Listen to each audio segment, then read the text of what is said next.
Hello नमस्ते sir. आज म चाहिँ यता गोर्खातिर आज ससुरालीमा आज चैते दसैँ पोका पूजा गर्ने मन्दिरमा त्यो भएको कारणले अघि आएको 3 जना आएको छोरी म बुढी आज धन्नै मारेन हौ मलाई खसी नै पारिदिनु लाग्यो गाह्रो हुने रहेछ बाइकमा 3 जना बस्दाखेरि उसले गर्ने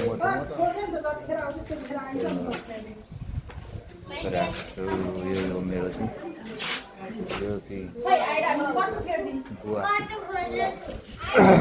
मेरो जुन मेन ससुराली हो कान्छो अङ्कलको घर हो कान्छो ससुराको हो।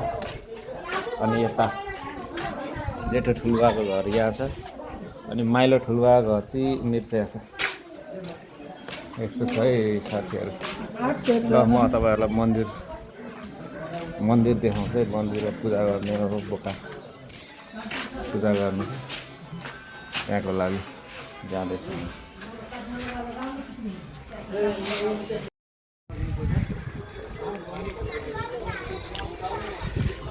यो चाहिँ मेन अङ्कलको घर यता बुवा घर बोर्ड पनि छ यहाँनिर।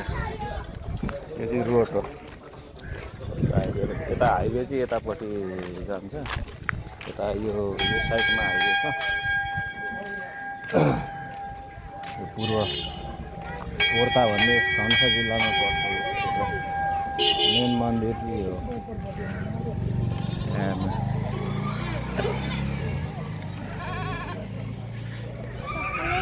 दुर्गाजीको मन्दिर हो।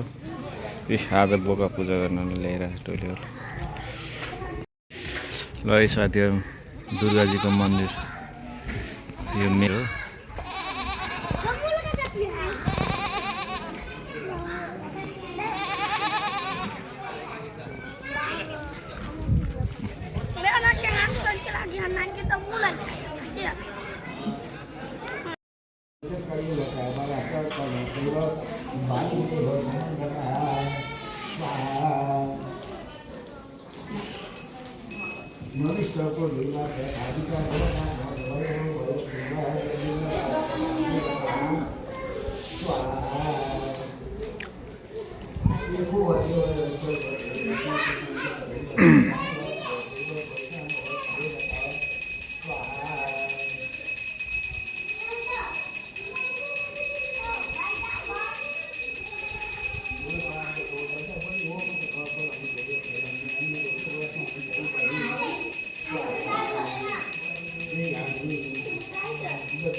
आन्टी मेरो यता सालको परिवार यता ठुल्मुनि यहाँ कर्ताजी कान्छा अङ्कल बस्नु पुरेवा यस्तो छ।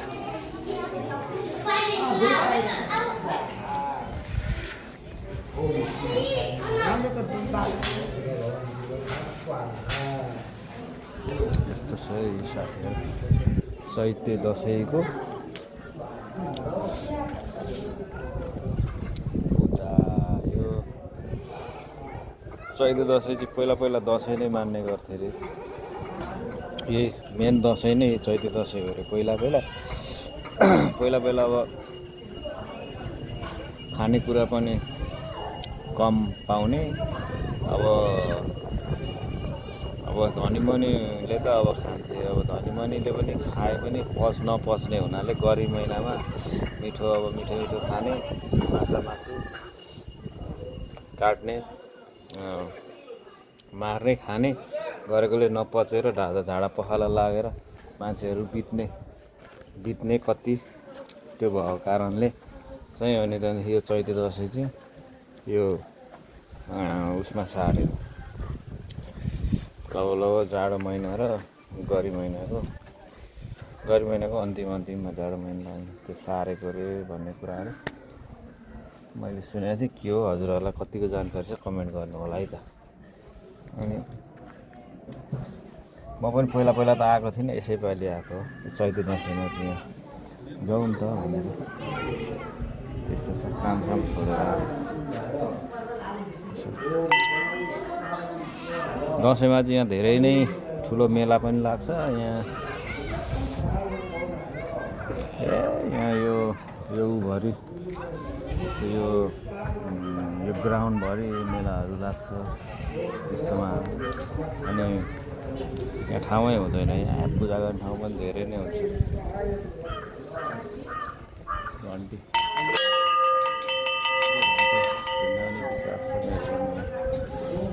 मन्दिरमा केले पुग्दैन।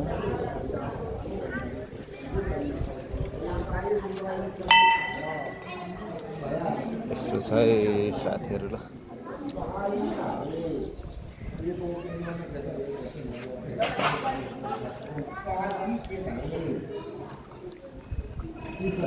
कमेन्ट गर्नु होला कस्तो लाग्छ। चैते दसैँको सानो भिडियो हालेको छु, प्रतिक्रिया दिनु होला कस्तो लाग्छ।